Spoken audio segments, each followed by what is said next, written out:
enemies. His daughter, Hyuna, suddenly opens his car door and says she found him out and that he's smoking again and again even though he said he'd quit.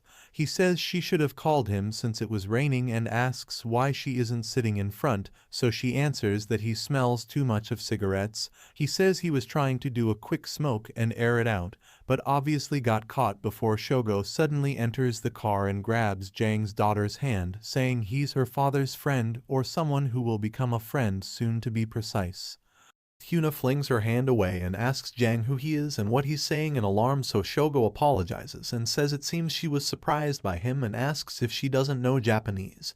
Jang tightly clutches his tie and turns around with a forced grin, telling her that he's just an old friend. Jang asks how he found this place, to which Oyama answers that he's the one who called them over, which is why he himself came here to talk business but didn't expect that he'd be with his daughter. Jang asks if it wouldn't be better to talk business outside, so Shogo says he doesn't mind and to suit himself. As they leave the car, Shogo asks if they should start talking again, to which Jang takes out his gun and asks if he wants to die and if he doesn't know whose land this is, and says this place is completely different even if he's big in Japan. Shogo says he's saying the same thing as that fake guy, Baek Yisu, and confirms that he was his subordinate, addressing Jang as Lieutenant Colonel Jang Seong-ho of the HID Special Forces. He says he's investigated the things he's staging in Korea as well as his personal details before Kaido, standing behind Shogo, takes out his knife and runs it along the roof of the car, saying he seems to care about his daughter a lot but didn't cherish his subordinates as much. Shogo says he seems to have a vendetta against him and so does he, which is why they can team up and take him down together.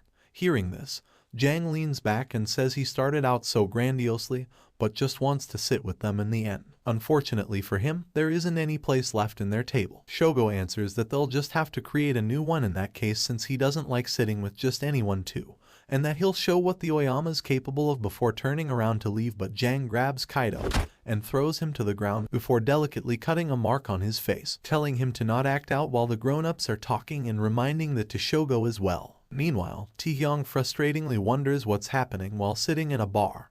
He remarks that Baek Dogyeong wasn't Baek Dogyeong in reality. T-sun's getting destroyed by the Oyama and Chief Jang isn't picking up his phone for some reason. Suddenly, a guard falls dead at the door and he turns around to see Nabu taking his axe out of the dead body. Taehyung says it's the first time they're meeting, but he still turned someone else's guy into rags, although it does look like someone else messed him up first. Nabu asks if he's scared, making Taehyung, who's walking towards him, realize they're the Oyama and asks if they came here for a second bite after eating up T-sun. But Shogo walks past him and picks up a bottle, saying he should come down from his seat since it isn't befitting of his place. Meanwhile, Hyungu watches the two Baek Dogyeongs in confusion before Shin finally makes him realize that they're twins, so he asks which one of them cut off his fingers, and after finding out that it was the real one, decides to follow Baek Yisu from now and compliments Shin for being able to beat Taehyung so quickly, saying he was a light heavyweight boxer who was discarded after he gouged out an opponent's eye, but just a year after joining the underworld where he was employed by Ilhak.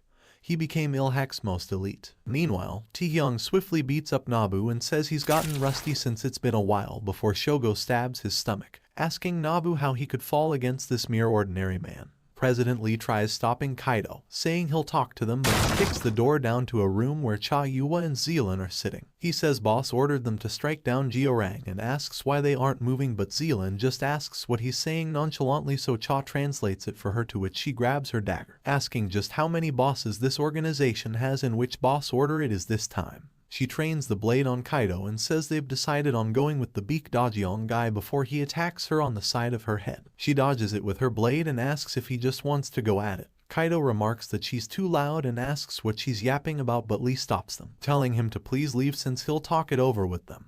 He tells her that he gets her dissatisfaction, but she should cooperate with the instructions for the time being. Cha stands up, saying they acknowledge him as the chairman, but they join T-sun for Baek Dogyeong and asks where he is. Zealand asks why he's acting like a dog in heat and says he was the chairman of Ilhak even before T-sun, so where'd he sell of his pride to? Lee says Baek Dogyeong will be back soon and leaves with Kaido. As Nabu is breathlessly standing over Taehyung, Shogo asks if he's done and tells him they should get going, but Taehyung wearily gets up, asking who they're saying is done and says Jiorang isn't just done like that. Shogo says he's heard half of Seoul's underworld is their organization's members and are being led by him. He swivels his head towards the empty hall and asks where all those members are and if they shouldn't have been there. Wolves follow the leader of the pack, However, with the pack slowly getting weaker and the leader losing their charisma, it's time to change the lead. His organization has already abandoned him, making him just a weak guy left behind who's no longer the leader. As Kaido exits an elevator,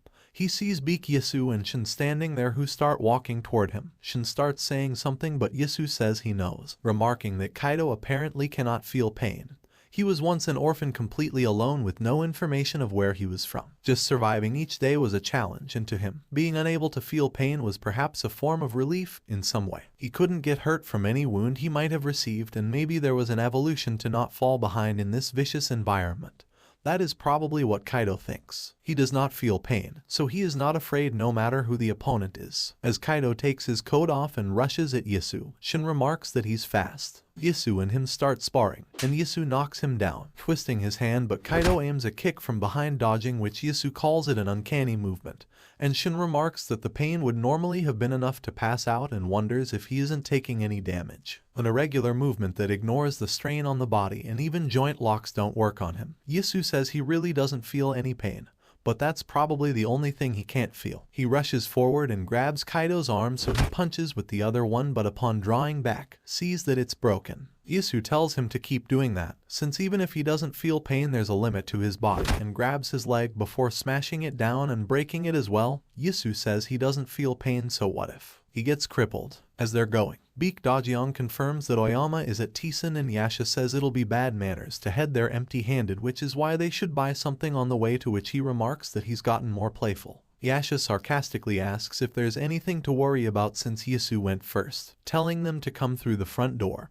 and that no one will be able to stop them. As they arrive at the building, Yasha says he'll assist him, and Dogyeong says he'd heard they received a lot of members and that it's going to be embarrassing to head in like this when there's so many eyes watching, dismissing the support. As Zealand and some Oyama guys are leaving in a slow procession, Shin suddenly rips one guy's throat before killing another one as well, asking who they think they are for ruling around at someone else's house. Seeing this, Zealand grins and cuts off a guy's arm who was taking his dagger out. She asks if their master is back yet, to which Shin points upwards. As President Lee and Chinho are in a room, he remarks that it's noisy outside. Chinho says it seems like they've started, and the two decide to greet them as well, while Yisu watches Kaido limply trying to get away, and asks if he can still stand before telling him to keep going. Dogyeong slowly enters, saying Oyama Gyumi say they're the highest mountain, but they're Tison, so with what measuring stick do they evaluate the height of Tison? Kaido looks at him in shock as he says if they're going to look at them, they should look up while crawling on the ground like he is right now. That is them, Tison. 2 months later, Zealand sarcastically laughs and tells them to look at these guys, asking if they're telling her that the older brother was crippled and bedridden, and the younger one acted like him the whole time, before asking if they've come so far all this time. Trusting the words of a guy who wasn't even the boss to this, Dogyeong says he shares their condolences regarding the situation in these recent days, but his brother has sufficiently fulfilled his duties as the deputy boss, and there is no difference in opinion between them, and he too is interested in continuing the relationship of Ilhak and Chungwon as it is now, and simply put, both their words are the same. Cha apologizes for Zealand's words but agrees that they decided to simply follow Baek Yisu, not him, meaning he isn't the Baek Dogyeong they decided to work with. Hearing this, Dogyeong asks Yisu what he did to her, but Lee calms both sides down, telling them to not get at each other's throats, and reminds them of the important issue, which is that Oyama has taken over Georang, meaning that they're siding with Chief Jang and the One Sink plan. So Dogyeong says he's reminded of the assembly time to time, so they should just pop inside and bust the issue open, making who's with who clear. Later, Cha approaches a guard and says she's the representative of Chungwon, showing him a letter, so he courteously invites her inside but says that's strange since the representative from Chungwon is already there. As Jang and Shogo are discussing what they should do, she enters inside and says she's the boss of Chungwon, telling the deputy boss, wanting to head back before Lee arrives and shakes hands with Shogo, who asks if they should begin now that everyone's here. Suddenly, the guard stops someone, asking who he is, so he introduces himself as Baek Dogyeong. He walks over the now unconscious guard, and seeing him, Shogo calls his name in shock, but he gets closer, menacingly saying it's Rugasaki. Dogyeong says he's reminded of the assembly in a while too, and asks if it wouldn't be fun, so Yisu says he'll go this time, but Dogyeong takes the letter out of his reach and says he's going to go this time, reminding him what he'd said last time, that he'll handle it from now on. Dogyeong says he'd heard Shogo had a very sad goodbye and wanted to see his younger brother this much before asking if there isn't even a seat for him now, and sitting down on another table, saying he'll just take this one. Wang wonders if it really is him or